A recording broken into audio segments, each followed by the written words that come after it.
Welcome everyone to the Malvern Retreat House. This past Sunday was the 33rd Sunday of Ordinary Time. So we're going to have an explanation of the gospel that we heard. Reading from the Holy Gospel according to Matthew. Jesus told his disciples this parable. A man going on a journey called in his servants and entrusted his possessions to them.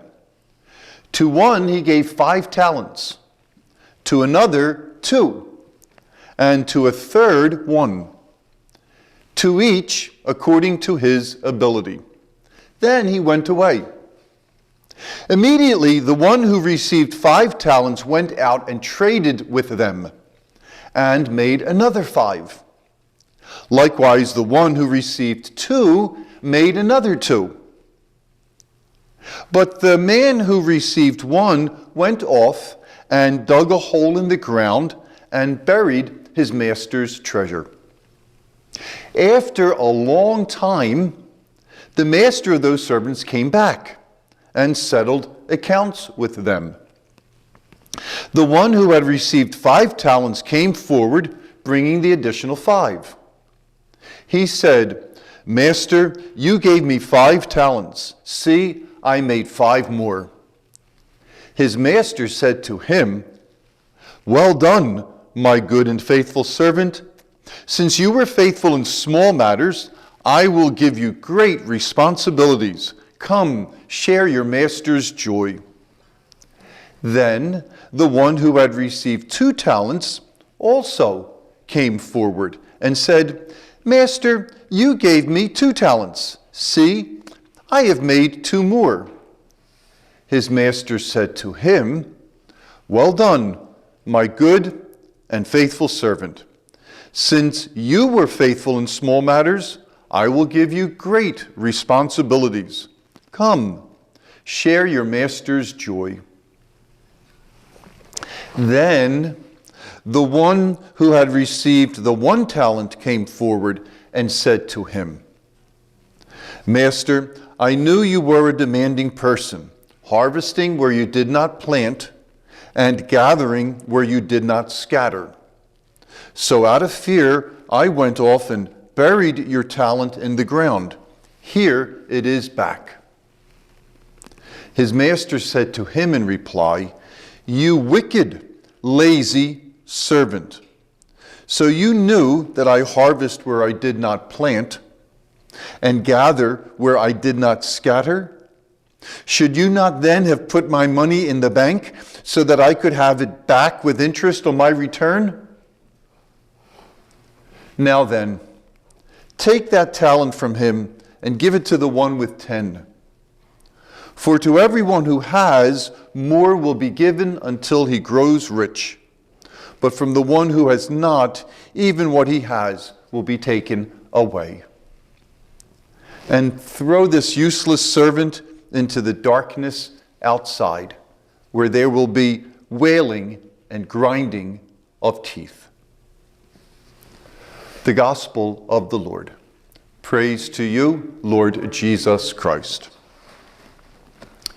We're in a section of Matthew's Gospel where Jesus is in the city of Jerusalem, and Jesus is giving the last of his 5 great sermons.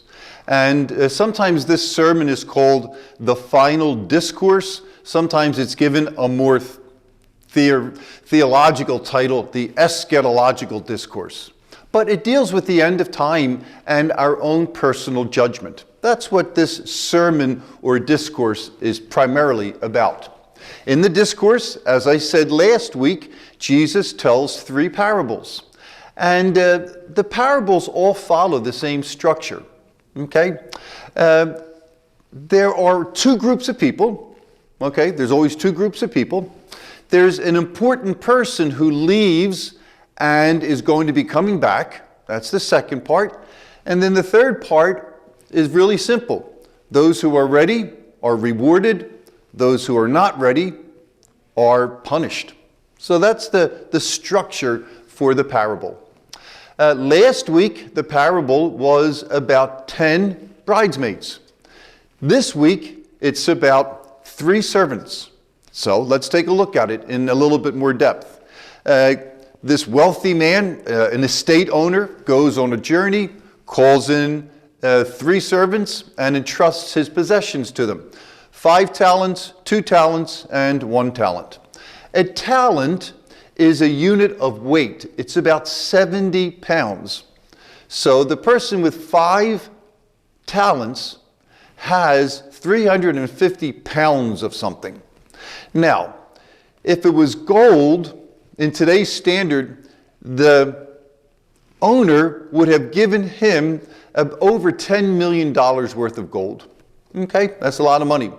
So off he goes. The one with 5 takes initiative, starts to invest it. The one with 2 does the same thing. The one over here with 1 is very, very cautious, doesn't want to lose the master's money. He buries it. The master comes back. Okay, so this is the important person now coming back, and he's going to settle accounts. The 5 comes forward. Here's another 5. Well done. Come in and share your master's joy. He says the same identical thing to the person with the 2. And the 2 says the same thing as the person with the 5. Come and share your master's joy. Then the rhythm of the story changes.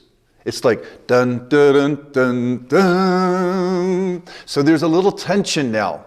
So now the guy comes up, and he's kind of a wimpy guy. He's risk aversive. He doesn't want to lose any of the master's money. He says, here it is back. I haven't lost any of it. He's expecting, to be praised. The master calls him evil.